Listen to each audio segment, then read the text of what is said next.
ఇది మురిగిపోయేదే అన్నాడు. అవునండి, ఈ శరీరము నువ్వు ఎంత అలంకారంగా చేసుకున్నా, ఎంత వైభవంగా దీనికి పోడగొట్టినా, ఒకరోజు నీ శరీరం నీది అనుకుంటున్నది నీది కాకుండా ఈ శరీరం కొరకే బ్రతుకుతున్నాం. కానీ ఈ శరీరము ఒకరోజు మనకు మోసం చేసి వెళ్ళిపోతున్నది. అవును, ఈ శరీరము ఎప్పటికైనా ఈ శరీరం మనను వదిలిపోయేదండి. అవును, ఈ శరీరం కొరకే ప్రయాసపడుతున్నాం. కానీ దీనిలో ఉన్న శక్తివంతమైన ఆత్మ ఉన్నది కదా, ఆత్మను పట్టించుకోక ఈ శరీరం గురించి ఎన్నో కష్టాలు పడుతున్నాం, వేదనలు పడుతున్నాము, బాధలు పడుతున్నాము. పిల్లలు ఎదుగుదల కొరకు ఎన్నో విధానాలలో తప్పుడు మార్గములు కూడా వెళ్ళిపోతున్నాం. ఎందుకు అంటే శరీరం కొరకే.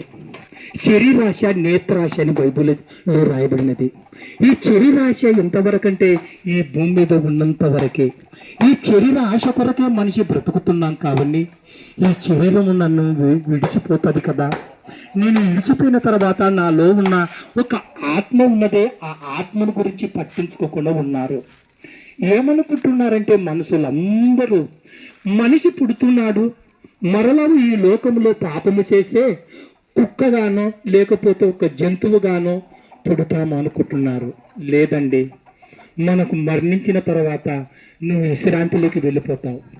ఒకవేళ నువ్వు పుణ్యకార్యములు చేసి దేవుని కొరకు నువ్వు బ్రతికితే పాతాళములో నెమ్మది గల స్థలము ఉన్నది, అక్కడ ఉన్న స్థలములో నువ్వు ఉంటావు.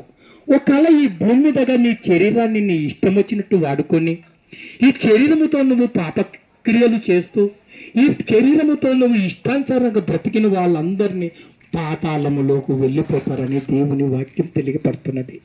ఎందుకంటే ఒక ఆయన ఉదాహరణ మనకి యేసు ప్రభు వారు చెప్పారు. ఒక ధనవంతుడు ఉన్నాడంట, ఇంకొక ఆయన ఒక లాజరు అనే పేదవాడు ఉన్నాడంట. అవునండి, వాళ్ళ గురించి చెప్పుతూ ఒక మాట చెప్తున్నాడు.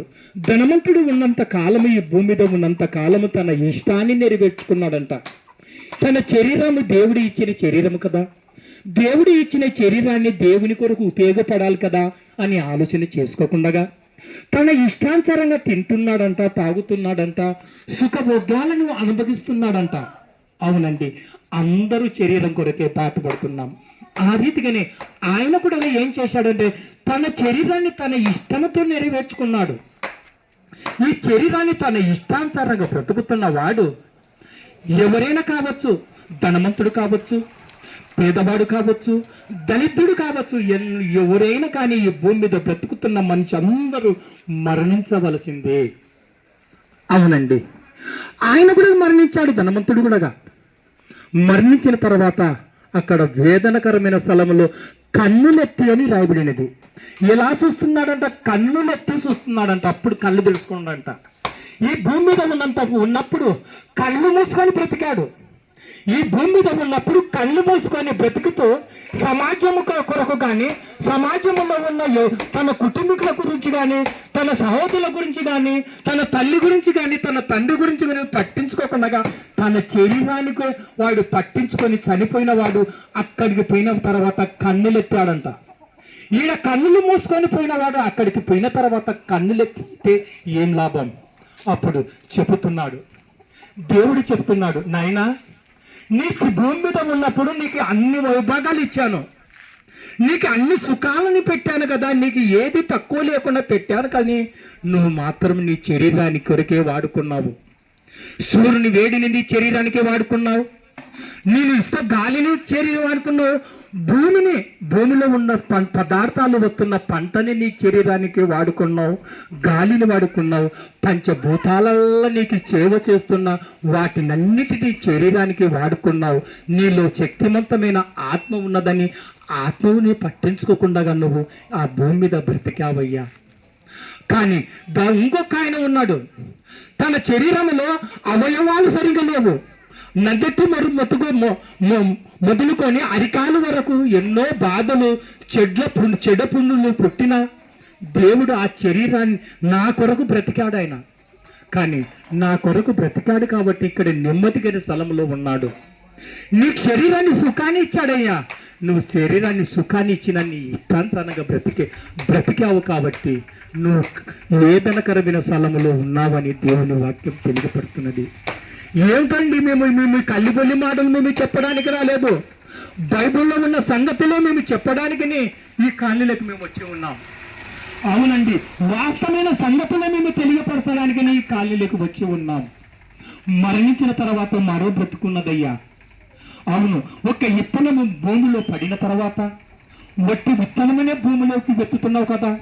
ఏ విత్తనమైనా సరే, అది గోధుమ గింజైనా సరే, ఏ విత్తనమైనా నువ్వు నేలలో వేసినప్పుడు అది నీ కళ్ళెదురుగానే ఒక చెట్టుగా వృక్షముగా మారుతున్నది. అవునండి, అది మారిన తర్వాత నీకు ఫలాలనిస్తుంది, చెట్టు ఇంటి ముందర ఉంటే నీడనిస్తుంది, నీకు అన్నిటినీ నీకు ఇస్తున్నది. అంటే ఒక విత్తనానికే మరో బ్రతుకు ఉంది. నీ కళ్ళెదురుగానే ఒక వృక్షముగా నీ కళ్ళెదురుగానే కళ ఉన్నది కదా. అవునండి, ఒక విత్తనానికే నీకు ఒక ఒట్టి విత్తనమే నీ కళ్ళెదురుగా ఒక వృక్షముగా మారి దానికి బ్రతుకున్నప్పుడు నీకు బ్రతుకు లేదనుకుంటున్నావా? కాదండి, మనకు మరో బ్రతుకున్నది. మన బ్రతుకు సమాధి తోట వరకే కాదు, మన జీవితము సమాధి తోట వరకే కాదు. అవునండి, ఇది మట్టి నుండి తీయబడినది కాబట్టి ఇది మట్టికి చేరుతున్నది. కానీ దీనిలో ఉన్న శక్తివంతమైన ఆత్మ ఉన్నదండి. ఆ ఆత్మను కాపాడుకోవాలి. ఆత్మను కాపాడుకోవాలంటే ఈ భూమి మీదగా ఆత్మకు రోగం ఉండకూడదు, పాప రోగము ఉండకుండా ఈ భూమి మీదగా బ్రతకాలి. అందరు చెడిపోతున్నారండి, ఏ భేదం లేదు. క్రైస్తవులుగా ఉన్నవారు ఈ కాస్తో తీస్తో దేవుని నమ్ముకున్నామని వాళ్ళు సరిగా ఉన్నారా? లేదు. దేవుని నమ్మకని ఒక్కుండగా ఈ లోకమే శాశ్వతం అనుకొని బ్రతుకుతున్న వాళ్ళు సరిగ్గా ఉన్నారా? లేదు. అందరూ దేవుడు అనగరిగించే మహిమ పొందలేకపోతున్నారు. ఈరోజు క్రైస్తవ కుటుంబాల్లో యవనస్తులు ఎలా ఉన్నారంటే వాళ్ళ ఇష్టాన్ని నెరవేర్చుకుంటున్నారు. తల్లిదండ్రుల మాట వినడం లేదు. తల్లిదండ్రులు చర్చికి వెళ్ళిపోతే పిల్లలు చర్చికి రారా అంటే తండ్రి మాట తల్లి మాట వినకుండా తన దుష్ట సాంగత్యం వలన తన మంచి నడవడికని చెడగొట్టుకుంటున్నారు. దేవుని వాక్యం తెలియపరుస్తున్నదయ్యా. దుష్ట సాంగత్యం వలన ఏం చేయకుండా అది మంచి నడవడికని చెడగొట్టుకుంటున్నారు. కుటుంబంలో దేవుని వాక్యం ఉన్నా కానీ పిల్లలు ఆ దేవుని వాక్యం వినక దుష్టుల సాంగత్యం పడుతున్నారు. వాళ్ళు చెప్పుతున్న మాటలు వింటున్నారు, దేవుని మాటకి ఇలువ ఇవ్వకుండా వాళ్ళు ఇష్టానుసారంగా బ్రతుకుతున్నారు. అవునండి, యవనస్తులు చెడిపోతున్నారని యవనస్తుల గురించి ఆలోచన చేస్తే ఒకసారి పిల్లల గురించి కూడా ఆలోచింప చేసినట్టయితే పిల్లలు కూడా చెడిపోతున్నారు. 12 సంవత్సరములు రాకముందుపే వాళ్ళ బ్రతుకులు ఎలా ఉన్నామంటే ఈ కాలంలో చూస్తే వాళ్ళ నడవడికలను చూసినట్టయితే చాలా భయంకరంగా ఉన్నారు. పిల్లలు కూడా అదే పరిస్థితుల్లో ఉన్నారు. అవునండి, పిల్లలు చెడిపోతున్నారు, యవనులు చెడిపోతున్నారు. యవన కాల దశ వెళ్ళిపోయిన తర్వాత నడిపాయము వస్తున్నది. నడిపాయము వచ్చే తలకల నడిప్రాయములు కూడా సరిగా ఉంటున్నారా? తాగుతున్నారు, తింటున్నారు. కుటుంబంలో భార్య భర్తల వారి అనుబంధములు సుఖ సంబంధాలు లేకుండా వారి ఇష్టానుసారంగా బ్రతుకుతూ ఒకరికి అనుమానాలు కలిగి ఉన్నారంటే వారిలో ఏమి లేదు, దేవుని మాటలు లేవు. భార్యపై భర్తకు అనుమానం, భర్తపై భార్యకు అనుమానం, ఇలా అనుమానాలు కలిగి ఉన్న సంసారము ఎప్పటికి ముందుకు సాగదు. అలాంటి కలిగి ఉన్న వారికి దేవుని వాక్యము నిన్ను నడవడికలను చక్కగా నిలబెడుతుంది. అందుకే దుష్ట సాగత్వం మంచి నడవడికలు చెడగొడుతుందని దేవుని వాక్యం తెలియపరుస్తున్నది. అవునయ్యా, నీ దుష్ట సాగత్యం వలన నువ్వు ఏం చేస్తున్నావు? నీ నడవడికను మంచి నడవడికను కూడా చెడగొడుతున్నది. కుటుంబంలో పిల్లలకు సమాధానం లేదు. భార్య భర్తల బంధం అనేది విలువ తెలియని పరిస్థితుల్లో బ్రతుకుతున్న వారు కొందరైతే ఎందుకు ఈ జీవితం ఇచ్చాడని ఆత్మహత్య చేసుకున్న వారు కొందరు. అవునండి, ఈ ఆత్మహత్య చేసుకున్న వలన అది దేవుని ఇష్టం అనుకుంటున్నారా? కాదు. దేవుడి విలువైన శరీరాన్ని నువ్వు పాడు చేసుకుంటున్నావంటే నువ్వు పాతాళానికి వెళ్ళిపోతావు. అవును, వాక్యం తెలియపడుతున్నది. ఈ శరీరము దేవుని శరీరము, దేవుని ఇష్టానుసారంగా బ్రతకాలి. కానీ నీ ఇష్టానుసారంగా బ్రతికితే దేవుడు ఒకరోజు నిన్ను పాతాళములో అగ్ని గంధకములో గుండములో పడవేస్తాడు. అవునండి, పాతాళము ఉన్నది, పరలోకము ఉన్నది. ఈ రెండు ఉన్నావని నువ్వు నమ్మాలి. ఎందుకంటే నువ్వు పుట్టావు కాబట్టి. ఈ లోకము ఉన్నదని చూస్తున్నావు. నువ్వు పుట్టకపోతే ఈ లోకం చూసేవాడవా? పుట్టావు కాబట్టి తల్లి, తండ్రి, పెద్దమ్మ, చిన్నమ్మ, అక్క, చెల్లి, తమ్ముడు అని నువ్వు చూస్తున్నావు. ఒక సూర్యుడు ఉన్నాడు అని చూస్తున్నావు, నక్షత్రములు ఉన్నావని చూస్తున్నావు, చంద్రుడు ఉన్నాడని చూస్తున్నావు. అంటే పుట్టాము కాబట్టి ఈ లోకం ఉన్నదని చూస్తున్నావు కదా. మరణిస్తే మరో లోకం చూస్తాం. అవునండి, మరణించిన తర్వాత మరో లోకం ఉన్నది. ఆ మరణ వేదన నుండి నిన్ను విడిపించడానికినే ప్రభువైన యేసుక్రీస్తు వారి ఈ లోకానికి వచ్చాడు. నిన్ను రక్షించడానికి ఆయన రక్షకుడుగా ఈ లోకానికి వచ్చాడు. ఆయన వచ్చి నిన్ను పూల బాటల్లో నడిపించాలని ఆయన చేతులకు మేకులు కొట్టించుకున్నాడు. నిన్ను మంచి మార్గంలో నడిపించాలని ఆయన కాళ్ళకు మేకులు కొట్టించుకున్నాడు. నీ హృదయం అనేది చెడు తలంపుల్లో ఉండకుండా నీ హృదయం బాగుండాలని పక్కలో బల్లెపోటు పొడిపించుకున్నాడు. అవునండి, నీ కొరకు, నా కొరకు, ఈ భూమి మీద ఉన్న మానవులందరి కొరకు తన ప్రాణం పెట్టాడండి. ఆయన ప్రాణ త్యాగం ద్వారా మంచికి మరణ పాపికి మోచన దొరుకుతున్నది. దేవుని మాటలు వింటే నువ్వు బ్రతుకుతావయ్యా. దేవుని మాటలు మనల్ని నడిపించేది, మరణ భయంలోటి విడుదల కలిగ చేసేది. నువ్వు మరణంలోటి నువ్వు విడుదల కలిగ చేసి ఈ జీవిత కాలములో నేను చేసిన పాపాలకి ముక్తి నా ఆయననే కలగ చేశాడని ఒకసారి ఆయన వైపు చూశావంటే ఆయన నిన్ను బ్రతికిస్తాడు. అవునండి, నిన్ను బ్రతికించడానికినే ఆయన బ్రతుకును ఆయన మరణించాడు. అవును, ఈ భూమి మీద ఉన్న వారందరి కొరకు ఆయన పిలుస్తున్నాడు. ప్రయాసపడి భారం వస్తున్న సమస్తమైన జనులారా నా వద్దకు రండి.